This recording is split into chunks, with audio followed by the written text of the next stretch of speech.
can turn the world on with a smile. You can take a nothing day and suddenly make it all seem worthwhile. Well, it's your girl and you should know it. With each glance and every little movement you show it. Love is all around, don't need to fake it. You can never down, why don't you take it? You're gonna make it after all. Hello everybody, welcome to the Jodie Emery Show. Today is Thursday, June 16th, and I'm still kind of recovering from what was a very intense night in Vancouver last night when the Canucks lost badly the final playoff in the Stanley Cup.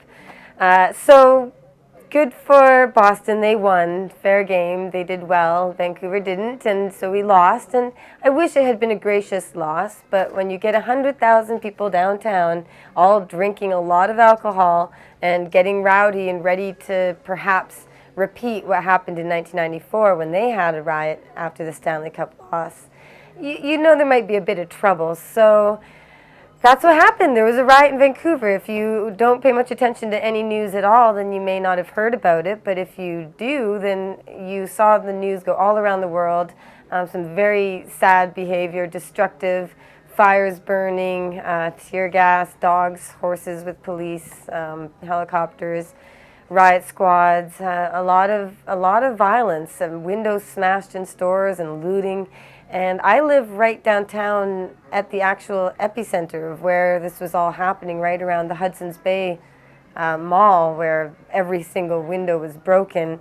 And so me and Jeremiah and Dana Larson and a bunch of friends took refuge in my place and witnessed it all happen live on TV and from the rooftop of my building and my window, which looked down onto the street. And it was quite a night, and it was really sad to see so much damage caused.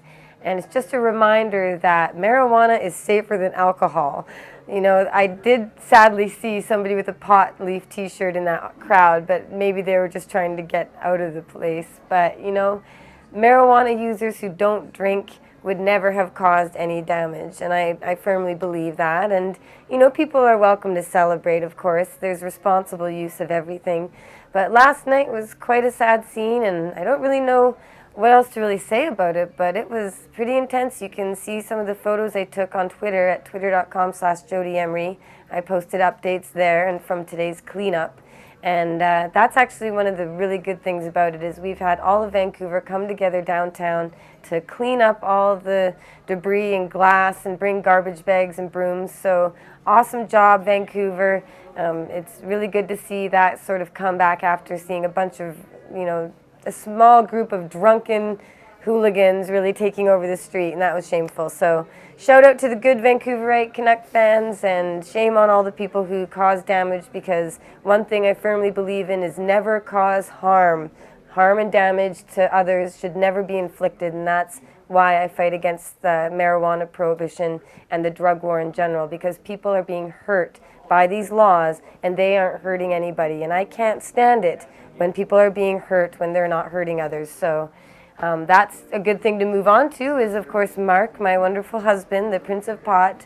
He's still down in YAZOO City in the medium security prison, and he's doing fairly well, actually. He's keeping himself very busy with the bass guitar and learning how to play a bunch of songs to perform on the July 4th concert in the prison. So he's in a little band, and they're really nice to him. They're all pros. He's never played an instrument, so they're patient in teaching him, but he's brilliant at learning. So he thanks everybody for their music books and all the mail and letters you send, and he apologizes for not writing back to you, as he has been very busy trying to focus on this guitar stuff.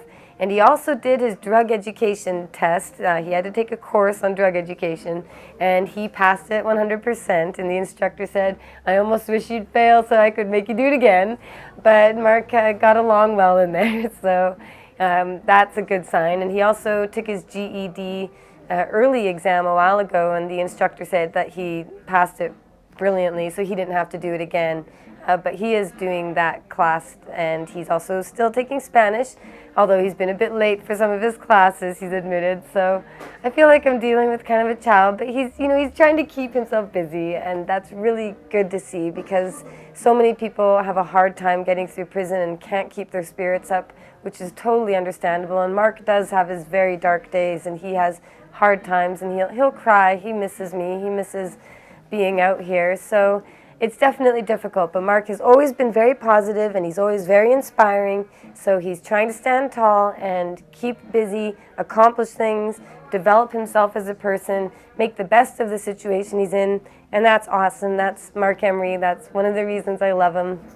So please, if you love him too, consider sending him a letter, or also send some money to his prison commissary account. He needs to pay money to make phone calls and to use email and to buy things from the commissary like soap and extra food and all that.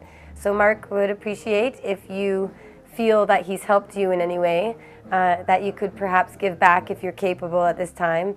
In any way that you can, we always appreciate your support. So go to freemarc.ca and find out the ways that you can help.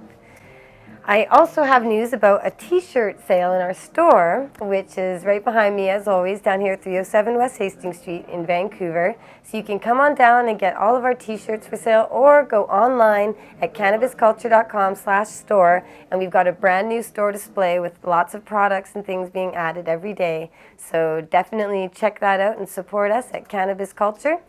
And I haven't told you enough about this, but the wonderful editor of Cannabis Culture magazine, Jeremiah Vandermeer, has a weekly live show, Cannabis Culture News Live. He broadcasts it here from our building, and it's an hour long at 4 p.m. Pacific time. So definitely tune in. You go to cannabisculture.com. Every week he does it. It's a live show about the latest news, what's happening here. Sometimes I'll make an appearance if I'm in town, and I am this week, so maybe I'll show up tomorrow on the show. And other guests come on too, and it's definitely a popular show. Jeremiah does a wonderful job with that and keeping everybody informed about what's happening in the cannabis community, what you can do to stay involved and help end this war on cannabis, and to help get Marc and all the pot prisoners out of prison. And of course, that's always our mission, to spread the good word, plant the seeds of freedom, and overgrow the government, as Marc always said, and do what we can to help each other out through this. So stay involved, and free Marc Emery.